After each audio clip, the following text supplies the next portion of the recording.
welcome to the first show of our very first season here at the Lifestyle CEO Internet Radio. This show is about helping you successfully integrate home management and business ownership. I'm your host, Donna Maria Coles-Johnson, the original Lifestyle CEO, and I'm so glad you're joining us.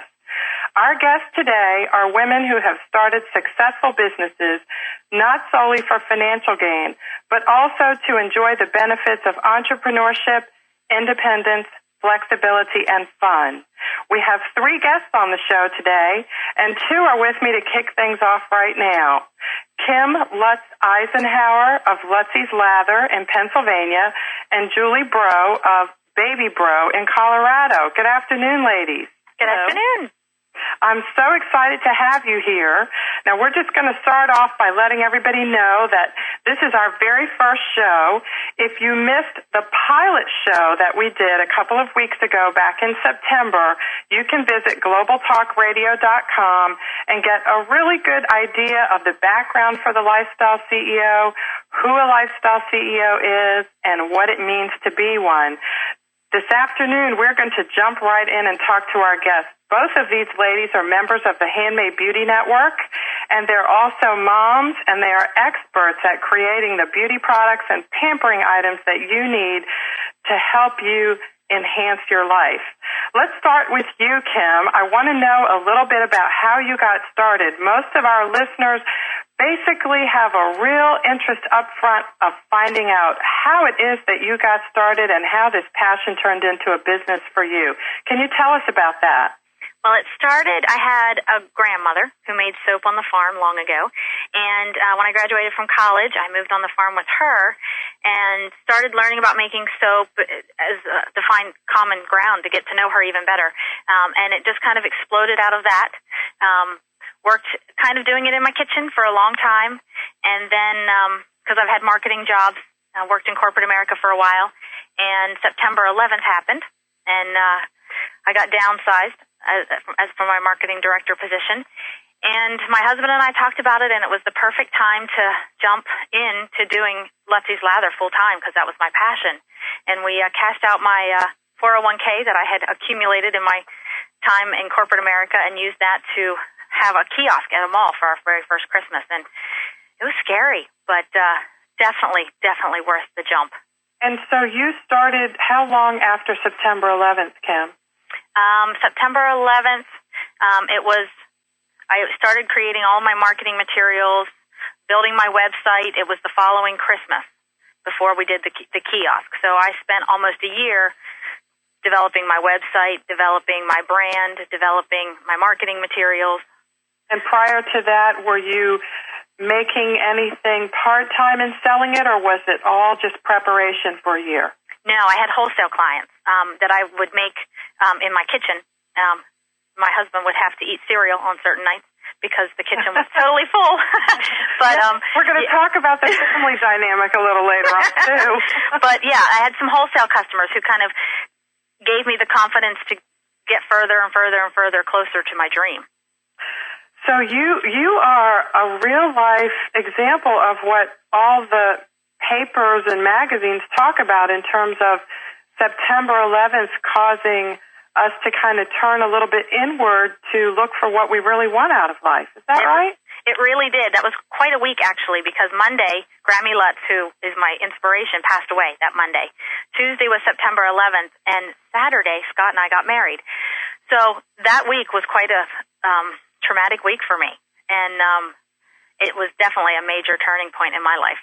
Wow, what an interesting story up to where you are today. So you started your business at the end of 2002, at least the way it's currently structured with from a retail standpoint. Right. And so, go ahead.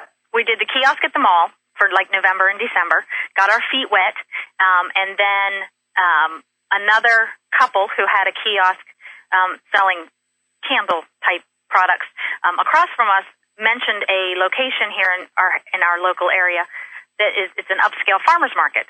And the upstairs is enclosed shops. The downstairs is a traditional farmer's market with your meats and your vegetables. And we checked it out and signed on right away. And then April 15th, we opened our very first actual full-time location. And so what was it scary? Oh, my, yes.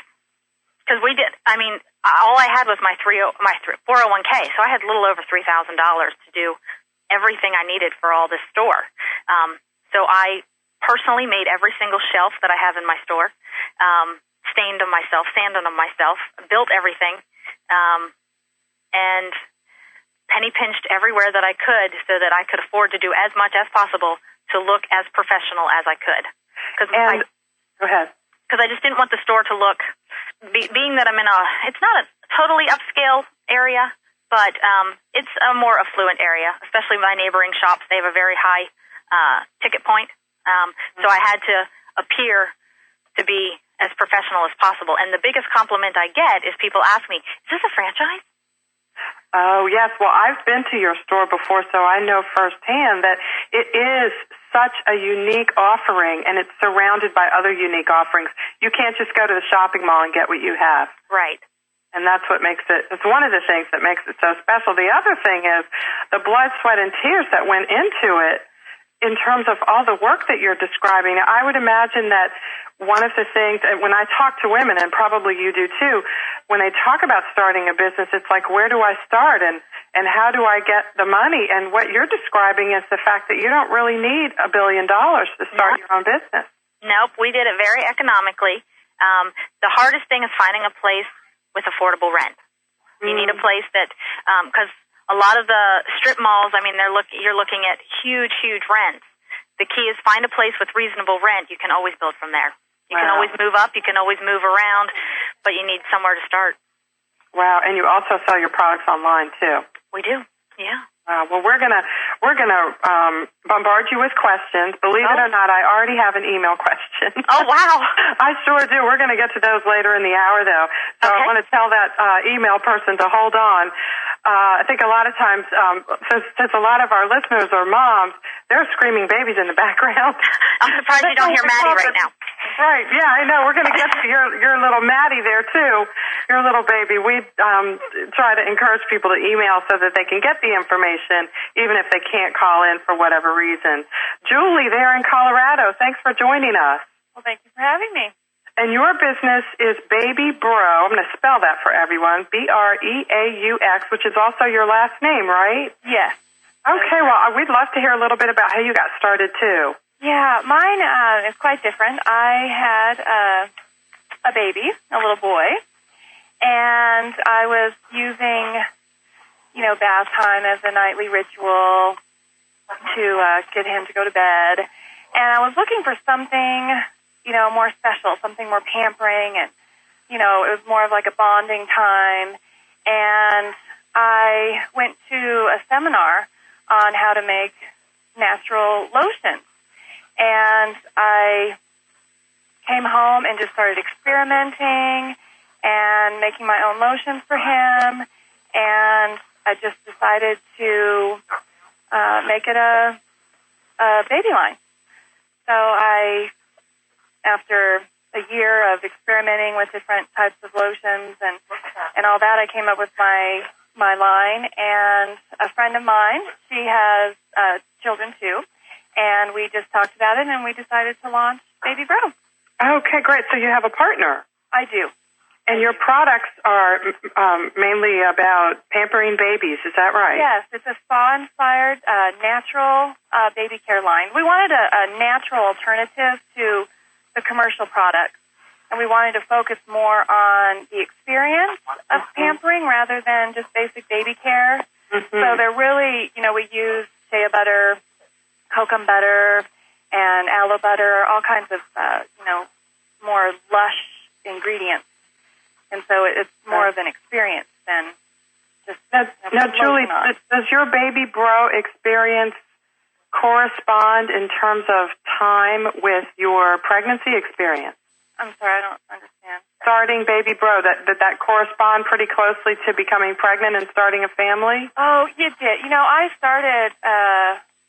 thinking about Baby Bro pretty soon after I had Aiden, my first little boy, and I think he was just a few months old when I went to my first seminar and decided to experiment and try to come up with my own process. Had you been working outside the home prior to Aiden's arrival?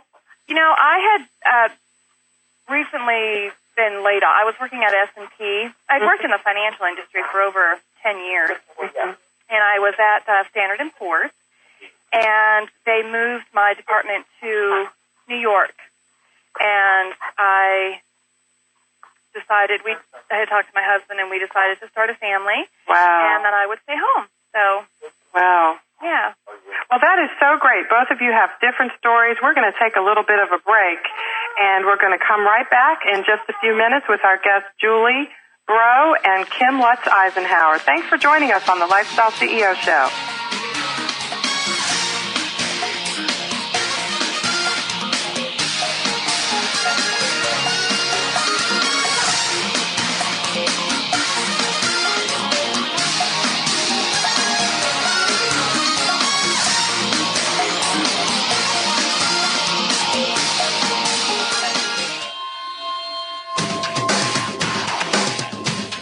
Why is everyone listening to GlobalTalkRadio.com? Because it's the future of talk radio. Every day, more and more people are finding Internet radio as not just an alternative media, but as a replacement to traditional AM and FM broadcast stations. Internet radio offers a wider variety of programs, convenient on-demand listening that meets your schedule, and fewer commercial interruptions. And GlobalTalkRadio.com is already leading the way by matching this content with a highly targeted Internet audience. GlobalTalkRadio.com offers its listeners one of the widest programming varieties on the Internet, from business and finance to self-improvement, paranormal, health, literature, romance, politics, and more. There are also opportunities for prospective hosts who would like to host their own weekly or one-time talk shows. Want to learn more? Check us out at www.globaltalkradio.com and see the future of talk radio today.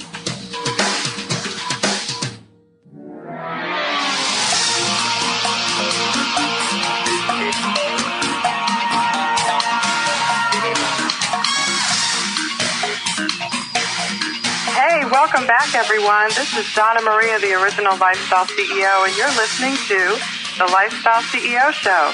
My two guests this afternoon, Kim Lutz Eisenhower of Lutzy's Lather in Pennsylvania and Julie Bro of Baby Bro in Colorado, are both manufacturers of handmade beauty products.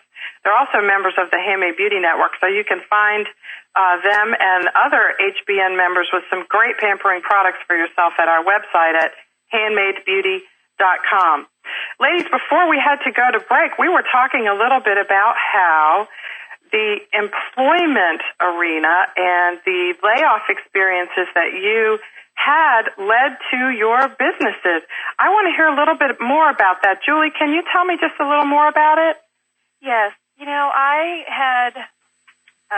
I was laid off from Standard & Poor's, and I still wanted to, we were planning on having a family, and so I knew that I would probably want to be staying home. So I still wanted to make a contribution to the family income and still be able to stay at home with the children.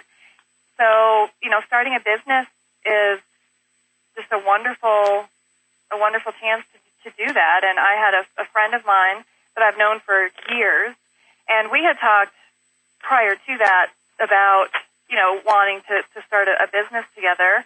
So we got together and started the business. I talked to a lawyer, and it's kind of daunting when you think about starting a business because you really don't know where to start. And I originally had a product that I wasn't sure if we could patent it or not, and so I had talked to a lawyer about patenting issues, and he got the ball rolling. We were incorporated, and Julie, did you look for after you were laid off? Did you contemplate looking for another job, or did you know that you didn't want to do that? I actually did interview for a few jobs. I was about 6 months pregnant, so there were some issues with that as well. I didn't know if a company would, how they'd feel about hiring somebody who would want maternity leave in a few months.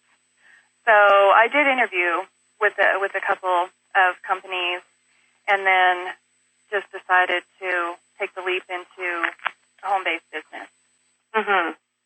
And your husband, how did he take to the news that you wanted to do something a little bit different? I would imagine the impact on the family bank account was just a little bit different. Yes. Well, he's been very supportive, and he liked the idea, and he liked the products. And the way that we started Baby Bro it wasn't a big money hit right away. Mm-hmm. So, since it's home-based, we didn't have to lease any property or anything of that nature. So it was a pretty gradual start. And right. he had a job that was paying well enough that I could, just borrow money from him when I needed it. So it was a pretty easy transition. An easy one. It sounds like it's interesting. We all have so many different stories. Of course, what a blessing it is to have a spouse that has the kind of job that allows that to happen. Mm-hmm. And so that's really wonderful for you. But on top of that, I would imagine you have 2 children. And so even though sometimes I guess the financial going may not be difficult, is it sometimes still a strain and sometimes quite stressful to manage a business and client demands and requests and orders when you're also managing a home and taking care of 2 children? Yes, it can be very overwhelming. And you go through phases of adjustment. So my son right now, we're having an issue. My 3-year-old son, I have a 3-year-old and an 8-month-old. And my 3-year-old, because we've really been operating since June. So we've been, making sales calls and taking orders and that for a few months. And it's gotten really busy, and so I'm not paying as much attention to him as he's used to. Mm. And so I am now going through an adjustment period of trying to figure out the best way to make sure that he has all the attention that he needs, and that I get the orders fulfilled, and work on growing the business. So it has been hard, and it's very challenging. And there are times where it's so overwhelming, you wonder if it's worth it. And then the next minute, you think about it, and it's all worth it, and you can. It just works itself out. And so we're working it out, and I think it'll be good. Good. Well, I know that story is of encouragement to so many people. And Kim, you have a very interesting story in terms of your baby there. Tell us a little bit about how little Madeline came into the world and how that impacted your life and your business and everything. Well, it was a long process to get her. It took us 2.5 years to get pregnant. And so the goal was always having my own business and be the perfect place to, be able to raise my children and have a business at the same time. And I'm very much a doer and hard worker. And through the whole pregnancy, I always had this, they always say, don't lift too much, don't do too much. And I'm always like, I'll know when I hit my limits, not everything. And through the pregnancy, we were doing pretty good. And then at the 6-month point, it was my busiest Thursday at the shop. I was all by myself, and I had this lower pain. And my dad stopped by that day and says, boy, your face is really red. And I'm like, I just don't feel that good today. Well, by Friday, I was feeling much worse. And thankfully, my husband, at the time, his job, he was working second shift, so he happened to be with me at the shop that morning, and he said, we should get you checked. So we went to the emergency room, and I was 2 centimeters dilated in labor at 25 weeks. So it was pretty scary. They told me, you're going to have a baby. And I'm like, I can't have a baby. She's not done. So they started giving me steroid shots to mature her lungs, and gave me muscle relaxers to kind of curb the contractions, and I was able to keep her in for 2.5 days. And then by Sunday morning, it felt like I had a baseball in my throat. So they said I was so sick they had to do an emergency C-section. So they took her the Sunday before Christmas. So she was born a total of how many months early?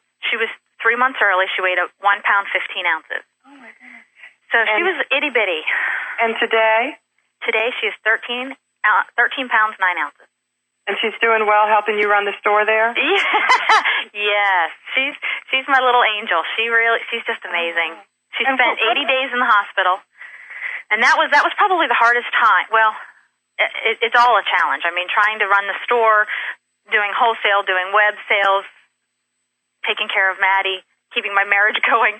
It's all a daily priority list. Well, speaking of that, tell me what a typical day is when the store is open for you, a typical weekday. A typical weekday for me, I have a friend who she had a premature baby 27 years ago. So she has taken a great interest in Maddie, and so she helps me out anytime I need someone just to watch Maddie. So depending on the day, like a typical Friday's a busy day for me. Maddie's with me all day at the shop. We get here about 8:30. It gives me a chance to get her breakfast here, get the store opened up, make sure product's ready to go, and then by 9:30 she's down for a nap, and then I open at 9:30. So that gives me a chance to kind of get my bearings before the day starts, and she's with me all day long. And because of her unique situation, she's the market baby. Everyone here knows about Maddie, and they come to check on Maddie and see her, and she spends the whole day. But there are times where she has to have my attentions, and customers are thankfully very understanding of that. But by Friday night, I'm exhausted.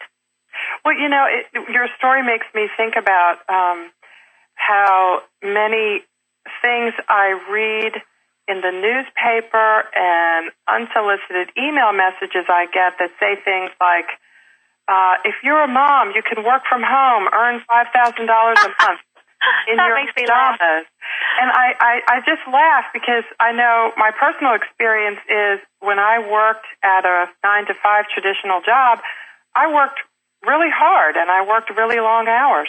And, well, let me not tell my story. Do you work harder now than you did when you had a job working with someone else? It's always on my thoughts. Anytime my husband and I are out somewhere, we're brainstorming, we're looking at things going, oh, we like that, but we could do this. So, I mean, Letsy's Lather is always on our mind. It's never not there. And it's a 24-hour immersion. I'm totally immersed in Letsy's Lather. My husband thankfully enjoys, although he never thought he'd make sugar scrubs, but it's something that we as a family do. We have to introduce them to these things, I know. He never thought he would ever be making soap and doing soapy type stuff. So you really do find that even though you're working, you're working all the time, obviously you sleep, but what you're describing is a situation where you've integrated all the aspects of your life into one whole, and none of them ever really stop. Correct. And so how are you glad that you made this step, or would you rather be in a situation where you're working with someone else and you know exactly how much money you're going to make every week, et cetera? There are days. I mean, it's never always roses. Right. Being self-employed from a tax standpoint alone is an adventure. So it's constant. Now, I don't have a partner, so it's just me at this point. So it can be a little overwhelming. You just really have to sit down and say, okay, this is what I'm going to do today. Mm-hmm. Do you find that things just kind of unfold as you move along? They do. Yeah, I mean, there's certain priorities, like paying the bills on time that, you have I have on my list. But, and the market fluctuates. We've had really high gas prices right now. That's affected all of us from a retail standpoint. So make for an adventure, doesn't it? It does. It's been this kind of roller coaster, but you take it in stride because in the long run it's worth it, I think. Right, and to me, it's worth it. Good, and I hear Julie agreeing. We're going to take a little bit of a break here. When we come back in a few minutes, we are going to be joined by Hannah Keeley, author of Hannah's Art of Home. Hannah is a mom with 6 children and 1 on the way. Oh, Mom. And she is just a bundle of energy, and we're all going to feel like we need to take a nap after we talk to her because she's going to energize all of us. Let's take a break. We'll be right back. This is the Lifestyle CEO Show.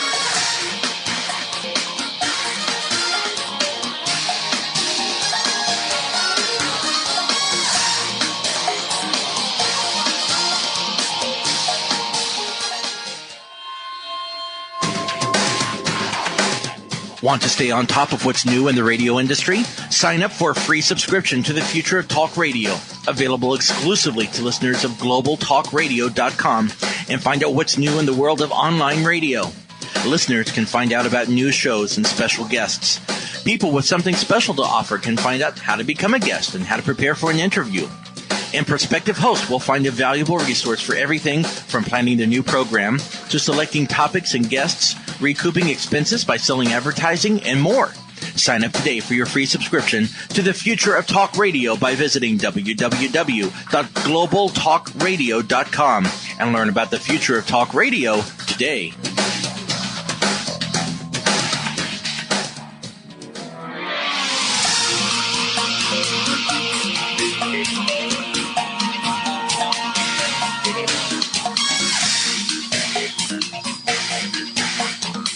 Good afternoon, everyone, and welcome back to the Lifestyle CEO Show.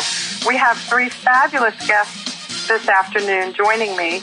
Kim Lutz Eisenhower from Lutz's Lather in Pennsylvania, and Julie Bro from Colorado of Baby Bro. And that's spelled B-R-E-A-U-X for anybody who's going to be trying to find her wonderful baby pampering products on the Internet. We've also got joining us, and I'm so excited to welcome Hannah Keeley from Virginia. How are you, Hannah? Hi, I'm doing fantastic. Well, I've been telling everyone about all of the fabulous women I know, and you're one of them because you have done so many things with so many children. And I'm just so encouraged to see so far, the two guests so far have described having been laid off of their jobs. And ladies, there was an article in the Washington Post. I think it was the first edition for the Sunday paper yesterday, and it dealt with the issues of unemployment, and there was a specific article focusing on a labor union executive that was talking about how jobs are being downsized and gas prices are going up and workers are being squeezed from this side and that side, and how difficult it is for families to keep up. And she concluded her speech by saying, unions are the antidote for the problems in America today. And I thought, well, I've got two guests on the show here today who were laid off from their jobs. Their husbands were laid off from their jobs at points in time when they were starting their businesses or around that time frame. They have families, and guess what? They made lemonade out of the lemons and didn't look to somebody else to take care of them. So I just applaud you. I know unions are great, and they're a necessary part, and they've done such a great job of helping keep workplaces safe and progressive. But I just got to tell you, there's something to be said. Will you agree with me on picking up the pieces yourself and taking control of your life? What do you think? Absolutely. Well, Hannah, tell us a little bit about your story. Well, where do you want to begin? Well, I think probably what I'd love to hear you talk about a little bit is, since you have a psychology background and you had a job in the traditional world before you started your business, why don't we start there and talk a little bit about the transition? Sure. Well, I was a behavior therapist, and I worked with a lot of behavior disordered kids and adults, and loved what I did. Really enjoyed it. I got pregnant with my first child while I was still working, and it was just not a very good environment when you're pregnant. So, because you really have to be hands-on with the kids. It's not always, low-key. Sometimes you really have to be hands-on with the kids. Mm-hmm. So I quit that and decided to stay at home. I remember my financial counselor saying there is absolutely no way that you can quit work and stay at home with the kids. And I was like, well, I'm going to. So I'll figure out something to do. And we made do. We cut back as much as we could. My husband and I did. And we were quite content. I think we get this, we live under a delusion of how much you need to get by when really we have so much, this nation is so fat in so many ways. And so, we just cut back where we had to cut back and we got by. And along came my first child, and that led to my second, third, fourth, fifth. And by this time, I wanted, I loved being at home with the kids, and I loved what I did just around the house, but I wanted to try new things. And I've always loved to write. I started a newsletter called Home by Choice about what I was doing, and kind of appealed to the people who are also trying to make cutbacks and stay at home with the kids. And this led into freelance writing, which eventually led into my first book. And now I'm pregnant with number 7, and got a lot of things going on. We have a baby product line as well, and we have the book out, and I'm sending out some proposals for my next book. So things are always hopping around this house. I tell you what, it's great. And we also homeschool the kids, so there's never a dull moment. This house is packed with energy and activity at every single corner and crevice. And Hannah, you also have an online magazine. Yes, we do. It's available at my website. You can just click on there and check it out. We have the new October issue up right now, as a matter of fact. It's available with HannahKeeley.com. And you also have an online weekly newsletter. Yeah, I send out a Monday morning motivator to all my subscribers, because I know Monday mornings, especially when you're home dealing with the house and the kids, it's kind of hard to get back into the routine and pick up the pieces over the weekend. So it's kind of just that little burst of motivation and enthusiasm to get your engines up and running on Monday morning. And Hannah, what can you tell our listeners about some of the kinds of sacrifices that you have had to make, if any, in order to juggle all these balls in the air?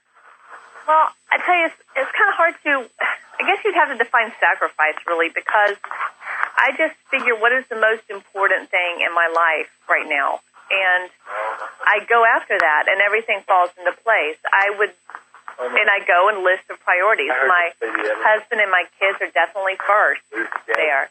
And then after that comes my home, and then after that comes my career. So I balance it all, and as long as I have the priorities in place, everything falls right where it needs to. And, I mean, I guess if there's an idea of sacrifice, it would be sacrificing things like things I don't even really need. You know, I don't need to watch television. I don't need to spend a lot of time shopping. I don't do the things that just fill my time. I look at every moment of my life as an investment in what I really want to do, and if it's creating the life that I want to live.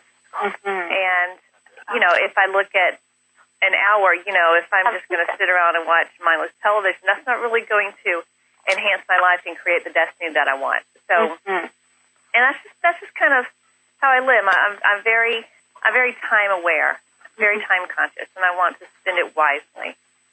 Well, tell us a little bit about your book, Hannah. I know Hannah's Art of Home is all about living life the way you are. Mm-hmm.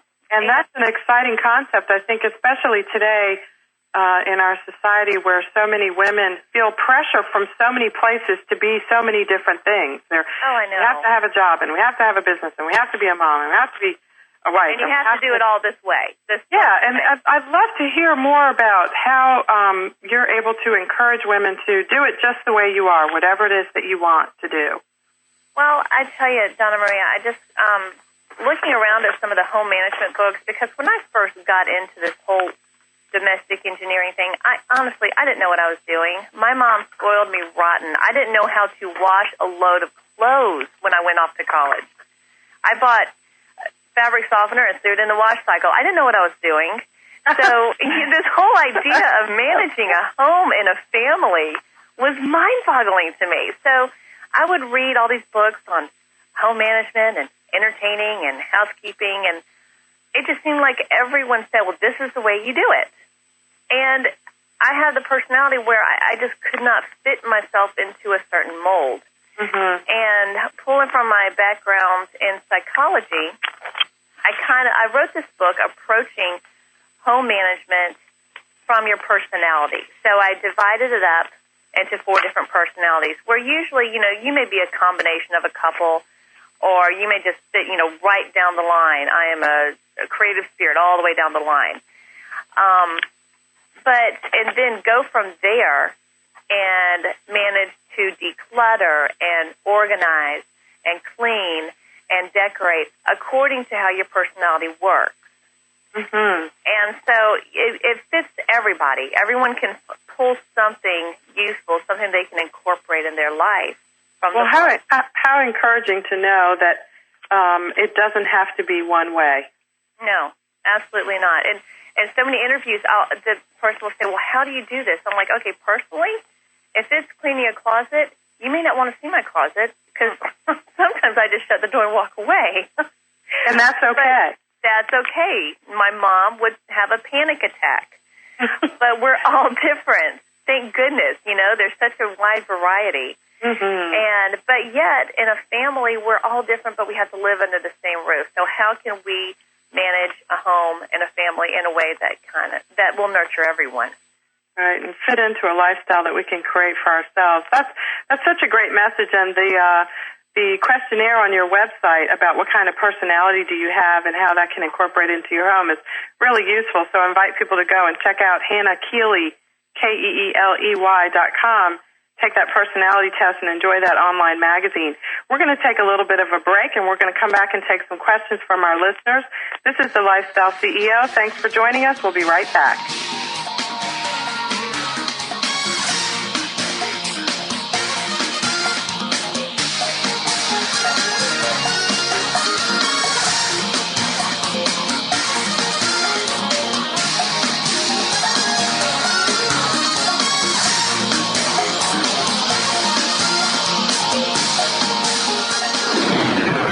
You're listening to GlobalTalkRadio.com.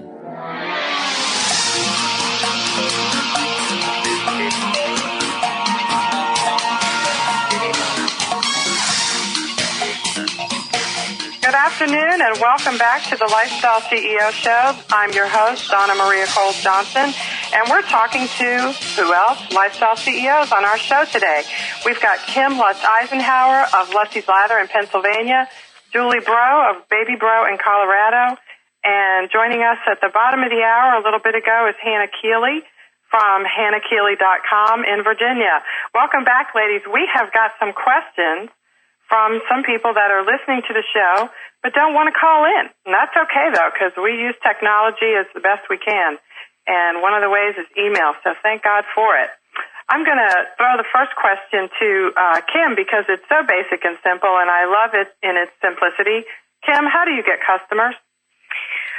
Well, I have the benefit of having a store that has Fridays and Saturdays are our big days where we have walk-by traffic, so that helps a little bit.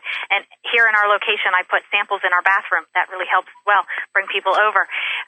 But it's just about word of mouth. A lot of my customers will give Lutz's Lather products to friends of theirs or family as gifts, and then they come in search of the website to check out, because my website's on every product, so they come to check out the website to get more information to find out how they can get the products themselves.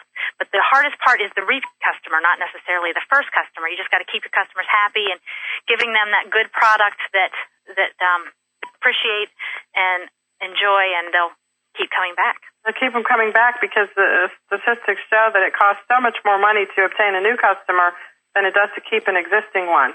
Absolutely. Keep that mailing list up to date and current, and market to your people. And do you advertise at all, or is it mainly self-generated marketing materials and word of mouth?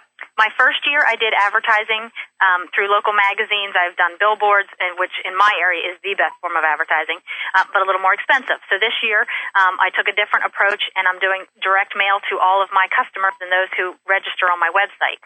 So I'm doing more direct marketing this year, and then I'm going to compare the 2 years and see, okay, did I do better doing the outside marketing and advertising, or do I like the fact that I'm targeting those who know my product and I'm not re-educating? And are you using the U.S. Postal Service for the direct mail? I am. Mm-hmm. Oh, that's great. I want to let everybody know, too. Here's a little tip. I don't know the exact website address, but the United States Postal Service at USPS.com has a great online free direct mail advertising magazine. You can upload it as a PDF right from your website. I think it's monthly, and it has wonderful articles on how you can use direct mail to grow any kind of business, from your products, your services, speaking, books, anything. It's really a wonderful resource with lots of pricing and helpful information from some industry experts. So I encourage people to click on that when you get a chance at USPS.gov. Thanks for sharing that, Kim. Oh, sure. I think we're going to turn it over to Julie now, who talked a little bit about how she had a partner in her business, and this listener wants to know, does your partner have children? And if so, do you all exchange child care so that you can run your business more efficiently? You know, we both have 2 children. So she has a little boy and a little girl, and we have talked about sharing the babysitting or nanny duties. We haven't actually done that. So I usually rely on my mother, or I have a neighbor right across the street from me, and she has a little boy too, and we use each other to watch our children. So she helps me a lot in, we offer each other support, and we have our designated duties, if you will. Designated duties. Yeah. What's it like to have a partner? I would imagine that adds a whole new dynamic to have a business partner. I know it sounds like all of you have partners in terms of your husbands who are partners in life and partners, if not in a legal sense, certainly I would imagine in a practical sense for your businesses. But what is it like, Julie? Can you tell people who might want to know, do I want to go in business with my friend? What are some of the things people should think about? And that is a really good question. I knew my partner's name is Rhonda, and I have known her for over 10 years. And I had started Baby Grow on my own, and then, since we had talked previously about wanting to start a business, once I was established, I, talked to her about it and asked her if she wanted to join in, and she did, and it's been really nice because we're comfortable with each other, we know each other, and it's also hard because, when she first came on board, we each have separate ideas about how things should be run, and so we were kind of, tiptoeing around each other, and we finally just had to sit down and talk and just say, if there's an issue, then we just need to just throw it out there, and we'll talk about it, and we'll address it. And so we complement each other. We both have our strengths and our weaknesses, and where I'm strong, then I kind of take over that aspect, and where she's strong, then she takes over that aspect of the business. So, and it's nice to have somebody to support you and bounce ideas off of. So I love having a partner. Yeah, because it can get kind of lonely sometimes having a business of your own. Yes. You can't walk down the hall anymore and ask somebody to go get a cup of coffee with you and chat about the latest project at work. Exactly. You have to just do it. Yeah. Well, speaking of that and some of the other challenges associated with small business ownership, especially as moms, I want to let our listeners know that we have finally scheduled the first Lifestyle CEO Conference here in suburban Washington, D.C. for January 28th, 2006. And I am so excited also to announce that we have finally secured our keynote speaker and panel discussion member, Lisa Price of Carol's Daughter. Carol's Daughter, you may know as one of the most successful indie, so to speak, cosmetics manufacturers probably on the planet these days. She started her business back in the early 1990s, making butters and lotions and things like that, and selling them from her home in Brooklyn, where on Saturday mornings people would line up at her front door to purchase the products that she had made, as she also managed the home with 2 small children, both of whom were nursing at the time. And does that sound familiar to some of you, I'm sure. Yeah. Lisa Price is going to join us and share some of her secrets. She's the author of The Sweet Smell of Success, and she is really experiencing her harvest now because earlier this year, several hip-hop artists, including Jada Pinkett Smith and her husband Will Smith, who are lifestyle CEOs themselves, of course, and Jay-Z, as well as Tommy Mottola, those are some record industry moguls that you may know of. They invested millions of dollars in her business, and just last month she opened her flagship store in Harlem, and we are so excited to have Lisa share her story with us. I hope that everyone will check out our website at lifestyleceo.com and get your registration forms. We are having early registration, and guess what? We have childcare. I don't know of any other small business seminar designed for women that also recognizes the need for childcare. We have a licensed childcare provider who will be on site to take care of the children so that we can network and learn from each other. And speaking of help, Hannah, our last question is going to be thrown to you. What kind of help do you have to help you manage all the things that you take care of? And the writer didn't really define help, but maybe you can kind of give us some idea of how it is that you do so many things, and what kinds of people are in your life to help you. Well, actually, I'm very fortunate. My husband is a remarkable helper. I mean, we do a lot of tag team parenting and homeschooling, and really share a lot of the burden that way.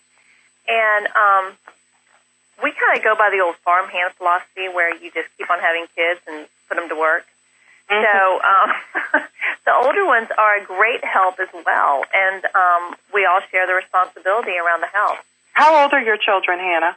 They start at 12 and go down from there. It's 12, 11, 9, 7, 3, almost 2, and another one on the way. So, is that like that's like a football team? I think. Yeah, it is. And sometimes it gets as physical as a football team. So, right, you got to wear pads and a helmet at all times. Yeah. Well, yeah, that's a great analogy. I could see another book there, Hannah. Oh, there you go. I'll go ahead and write it down. Just give them their jerseys, and I can just call them by number instead of name. I'll probably make it easier. Yeah. Really, y'all just work together. I mean, I think they need to know. I never really knew when I finally left home all the responsibilities that I would have to juggle.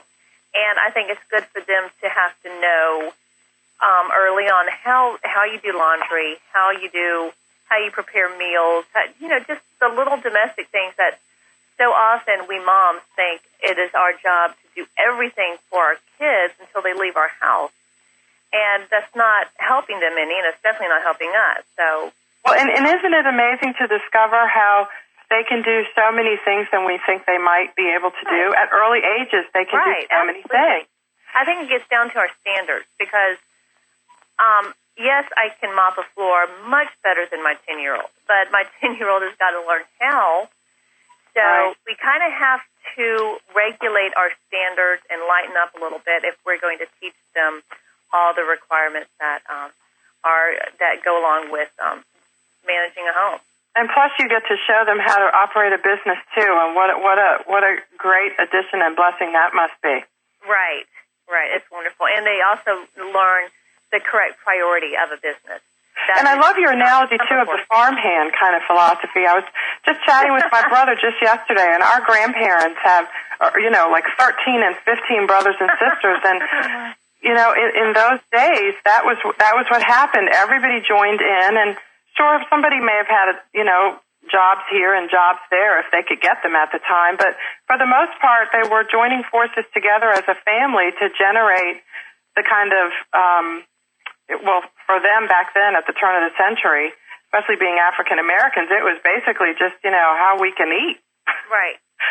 So how fascinating is it that today the economy and the traditional job market that most people deal with has put a lot of people in the position of taking a second look at that lifestyle model and seeing a lot of benefits associated with it that we might have forgotten over the last 50 years. It's amazing how many variables really work against us having a lot of kids like we do. But for us, family is the number one priority, and it always will be. And so that is where we spend the majority of our energy, and we work out of that. Oh, what wonderful stories, and how inspirational each of you is. Hannah Keeley at hannahkeeley.com. I hope that readers will visit your website and take a look at your magazine and your weekly online newsletter and your book, Hannah's Heart of Home. Kim Lutz Eisenhower from Lutzy's Lather at Lutzy'sLather.com, and Julie Bro from BabyBro.com. Thank you all so much for joining us. We're going to sign off right now. I want to remind all of our listeners to check out our website at LifestyleCEO.com. You can look at the Lifestyle CEO book. You can join in discussion on our blog, and you can, of course, get all the details about how you can meet Lisa Price of Carol's daughter at our Lifestyle CEO conference in January 2006 here in suburban Washington, D.C. Thanks for joining us, everyone. Create the life you love and build your own corporate ladder. This is Donna Maria, the original Lifestyle CEO, and we'll talk to you next week.